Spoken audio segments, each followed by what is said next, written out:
ಮೂರನೇ ಮದುವೆಗೆ ತಯಾರಾದ ರಾಧಿಕಾ ಕುಮಾರಸ್ವಾಮಿ. ಹೌದು ಸ್ನೇಹಿತರೆ, ಒಂದು ಕುಮಾರಸ್ವಾಮಿ ಅವರ ಹೆಂಡತಿಯಾದಂಥ ರಾಧಿಕಾ ಕುಮಾರಸ್ವಾಮಿ ಅವರು ಮೂರನೇ ಮದುವೆಗೆ ಒಂದು ತಯಾರಾಗಿದ್ದಾರಂತೆ. ಇನ್ನು ಹೇಳಬೇಕಪ್ಪ ಅಂತಂದರೆ, ಕುಮಾರಸ್ವಾಮಿ ಅವರಿಂದ ವಿಚ್ಛೇದನ ಪಡೆದಂಥ ಇವರು ಒಂದು ಮೂರನೇ ಮದುವೆಗೆ ತಯಾರಾಗಿದ್ದಾರೆ. ಸೊ ಇದ್ರ ಬಗ್ಗೆ ಒಂದು ಕುಮಾರಸ್ವಾಮಿ ಅವರು ಹೇಳಿದ್ದೇನು, ಸೊ ಯಾವ ರೀತಿಯಾದ ಮಾತನ್ನ ಕುಮಾರಸ್ವಾಮಿ ಅವರು ಹೇಳಿದ್ದಾರೆ, ಸೊ ಒಂದು ಆಕ್ರೋಶವನ್ನ ಕುಮಾರಸ್ವಾಮಿ ಅವರು ವ್ಯಕ್ತಪಡಿಸಿದ್ದಾರೆ. ಸೊ ಅಷ್ಟಕ್ಕೂ ಮೂರನೇ ಮದುವೆ ಆಗ್ತಿರ್ತಕ್ಕಂಥ ಹುಡುಗ ಆದರೂ ಯಾರು, ಸೊ ಇವರ ಮೊದಲನೇ ಗಂಡ ಒಬ್ಬ ಒಳ್ಳೆ ಬಿಸ್ನೆಸ್ ಮ್ಯಾನ್ ಆಗಿದ್ರು. ಅವರು ಹೃದಯಾಘಾತದಿಂದ ಮರಣವನ್ನು ಹೊಂದಿದ್ರು. ಸೊ ಇದೆಲ್ಲದರ ಬಗ್ಗೆ ಸಂಪೂರ್ಣವಾದ ಮಾಹಿತಿನ ಈ ಒಂದು ವಿಡಿಯೋದಲ್ಲಿ ನಾನು ನಿಮಗೆ ತಿಳಿಸ್ಕೊಡ್ತೀನಿ. ಮೂರನೇ ಮದುವೆ ಆಗ್ತಿರ್ತಕ್ಕಂಥ ಹುಡುಗ ಆದರೂ ಯಾರು, ಸೊ ಅವರು ಏನೇನು ಕೆಲಸ ಮಾಡ್ತಾರೆ, ಸೊ ಅವ್ರು ಏನಾದರೂ ನಟರ, ಈಗ ಹೇಗಿದ್ದಾರೆ ಕುಮಾರಸ್ವಾಮಿ ಅವರ ಹೆಂಡತಿ ರಾಧಿಕಾ ಕುಮಾರಸ್ವಾಮಿ ಅವರು, ಇದೆಲ್ಲದರ ಬಗ್ಗೆ ಸಂಪೂರ್ಣವಾದ ಮಾಹಿತಿಯನ್ನು ಈ ಒಂದು ವಿಡಿಯೋದಲ್ಲಿ ನಾನು ನಿಮಗೆ ತಿಳಿಸ್ಕೊಡ್ತೀನಿ. ಅದಕ್ಕೂ ಮೊದಲು ನೀವು ನಮ್ಮ ಚಾನಲ್ಗೆ ಹೊಸಬರಾಗಿದ್ದರೆ, ನೀವೇನು ನಮ್ಮ ಚಾನಲ್ಗೆ ಸಬ್ಸ್ಕ್ರೈಬ್ ಮಾಡಿಲ್ಲ ಅಂದರೆ ಈ ಕೂಡಲೇ ಸಬ್ಸ್ಕ್ರೈಬ್ ಮಾಡಿ.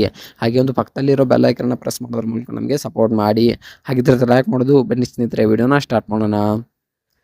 ಇನ್ನು ಮೊಟ್ಟ ಮೊದಲಾಗಿ ನೋಡಬೇಕಪ್ಪ ಅಂತಂದರೆ, ಒಂದು ರಾಧಿಕಾ ಕುಮಾರಸ್ವಾಮಿ ಅವರು ಒಂದನೇ ಮದುವೆನ ಆಗ್ತಾರೆ. ಸೊ ಒಂದು ಕನ್ನಡ ಇಂಡಸ್ಟ್ರಿಯಲ್ಲಿ ತುಂಬಾ ಸಕ್ರಿಯರಾಗಿರ್ತಾರೆ. ಸೊ ತುಂಬಾ ಪಾಪ್ಯುಲಾರಿಟಿಯನ್ನು ಕೂಡ ಒಂದು ರಾಧಿಕಾ ಕುಮಾರಸ್ವಾಮಿ ಅವರು ಪಡೆದಿರ್ತಾರೆ. ಸೊ ಅಂದಿನ ಕಾಲದಲ್ಲಿ ಒಂದು ಕುಮಾರಸ್ವಾಮಿ ಅವರ ಹೆಂಡತಿ ಅಂತ ರಾಧಿಕಾ ಕುಮಾರಸ್ವಾಮಿ ಅವರು ಇರದೆ ಒಂದು ಮೂವಿಗಳೇ ಇಲ್ಲ, ಅವ್ರು ಇಲ್ಲದೆ ಇದ್ರೆ ಮೂವಿನೇ ಫ್ಲಾಪ್ ಆಗುತ್ತೆ. ಸೊ ಆ ರೀತಿಯಾದ ಮಟ್ಟಿಗೆ ಒಂದು ಟ್ರೆಂಡಿಂಗ್ಸ್ ಹವಾನ ಸೃಷ್ಟಿಯನ್ನು ಕ್ರಿಯೇಟ್ ಮಾಡಿದ್ರು ಒಂದು ಕುಮಾರಸ್ವಾಮಿ ಅವರ ಹೆಂಡತಿ ಅಂತ ರಾಧಿಕಾ ಕುಮಾರಸ್ವಾಮಿ ಅವರು. ಸೊ ಅಷ್ಟೆಲ್ಲ ಸೆನ್ಸೇಷನ್ ಕ್ರಿಯೇಟ್ ಮಾಡಿದ ರಾಧಿಕಾ ಕುಮಾರಸ್ವಾಮಿ ಅವರು ಮದುವೆ ಆಗ್ತಾರೆ. ಒಬ್ಬ ಒಳ್ಳೆಯ ಬಿಸ್ನೆಸ್ ಮ್ಯಾನ್ ಅವರೊಂದಿಗೆ ಮೊದಲನೇ ಮದುವೆನ ಆಗ್ತಾರೆ.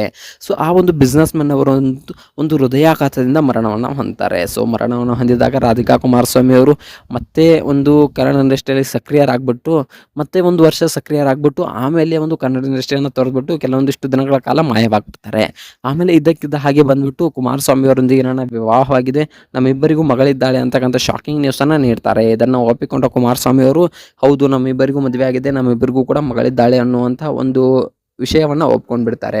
ಸೊ ಇದನ್ನು ಒಪ್ಕೊಂಡಂಥ ಕುಮಾರಸ್ವಾಮಿ ಅವರು ಕೂಡ, ಮತ್ತು ಆಮೇಲೆ ಏನಾಗತ್ತಪ್ಪ ಅಂತಂದರೆ ಕೆಲವೊಂದಿಷ್ಟು ದಿನಗಳ ಕಾಲ ಇಬ್ಬರು ಕೂಡ ಇರ್ತಾರೆ. ಆಮೇಲೆ ಇವರಿಬ್ಬರ ನಡುವೆ ಒಂದಿಷ್ಟು ಕಲಹಗಳು ಉಂಟಾಗಿ ಇಬ್ಬರು ಕೂಡ ಡಿವೋರ್ಸನ್ನು ಪಡಿತಾರೆ. ಸೊ ಮಗಳು ಕೂಡ ಇಂದಿಗೂ ಕೂಡ ಒಂದು ಕುಮಾರಸ್ವಾಮಿ ಅಂದರೆ ರಾಧಿಕಾ ಕುಮಾರಸ್ವಾಮಿ ಅವ್ರ ಜೊತೆ ಇದ್ದಾಳೆ. ಸೊ ಇಷ್ಟೆಲ್ಲ ಆದ ಕುಮಾರಸ್ವಾಮಿ ಅವರು ಕೂಡ ಇಂದಿಗೂ ಕೂಡ ಜೀವನಾಂಶವನ್ನು ಒಂದು ರಾಧಿಕಾ ಕುಮಾರಸ್ವಾಮಿ ಅವರಿಗೆ ಕೊಟ್ಟಿದ್ದಾರೆ. ಸೊ ಇಷ್ಟೆಲ್ಲ ಆದಮೇಲೆ ಏನಾಯ್ತಪ್ಪ ಅಂತಂದರೆ, ಮತ್ತೆ ರಾಧಿಕಾ ಕುಮಾರಸ್ವಾಮಿ ಅವರು ಒಂದು ಕನ್ನಡ ಇಂಡಸ್ಟ್ರಿಗೆ ಪ್ರವೇಶವನ್ನು ಮಾಡ್ತಾರೆ. ಸೊ ಮೊದಲಿನಷ್ಟು ಪಾಪ್ಯುಲಾರಿಟಿಯನ್ನು ಪಡೆಯೋಕ್ಕೆ ಆಗೋದಿಲ್ಲ. ಸೊ ಅಷ್ಟೆಲ್ಲ ಮಾಡಿದ ರಾಧಿಕಾ ಕುಮಾರಸ್ವಾಮಿ ಅವರಿಗೆ ಮೊದಲಿನಷ್ಟು ಪಾಪ್ಯುಲಾರಿಟಿಯನ್ನು ಪಡೆಯೋದಕ್ಕೆ ಆಗೋದಿಲ್ಲ. ಈಗ ಒಂದು ರಾಧಿಕಾ ಕುಮಾರಸ್ವಾಮಿ ಅವರು ಮೂರನೇ ಮದುವೆಯನ್ನು ಆಗೋದಕ್ಕೆ ಹೊರಟಿದ್ದಾರೆ. ಸೊ ಅಷ್ಟಕ್ಕೂ ಹುಡುಗ ಒಬ್ಬ ಒಳ್ಳೆಯ ಬಿಸ್ನೆಸ್ ಮ್ಯಾನ್ ಅಂತೆ. ಸೊ ಒಂದು ಒಳ್ಳೆಯ ಬಿಸ್ನೆಸ್ ಮ್ಯಾನ್ ಕೂಡ ಆಗಿದ್ದಾರೆ. ಸೊ ಒಂದು ಒಳ್ಳೆಯ ಬಿಸ್ನೆಸ್ ಕೂಡ ಇವ್ರದ್ದು ನಡೀತಾ ಇದೆ ಅಂತೆ. ಸೊ ಇಷ್ಟೆಲ್ಲ ಮಾಡಿದ ರಾಧಿಕಾ ಕುಮಾರಸ್ವಾಮಿ ಅವರು ಮೂರನೇ ಮದುವೆ ಆಗೋದು ಒಂದು ಕುಮಾರಸ್ವಾಮಿ ಅವರಿಗೆ ಸರಿ ಅನಿಸ್ತಾ ಇಲ್ವಂತೆ. ಸೊ ಕುಮಾರಸ್ವಾಮಿ ಅವರು ಒಂದು ಜೀವನಾಂಶನ ಪಡೆದ್ಬಿಟ್ಟು ಒಂದು ಮೂರನೇ ಮದುವೆ ಆಗೋದು ತಪ್ಪು ಅನ್ನೋ ಮಾತನ್ನು ಕೂಡ ಹೇಳಿದ್ದಾರಂತೆ.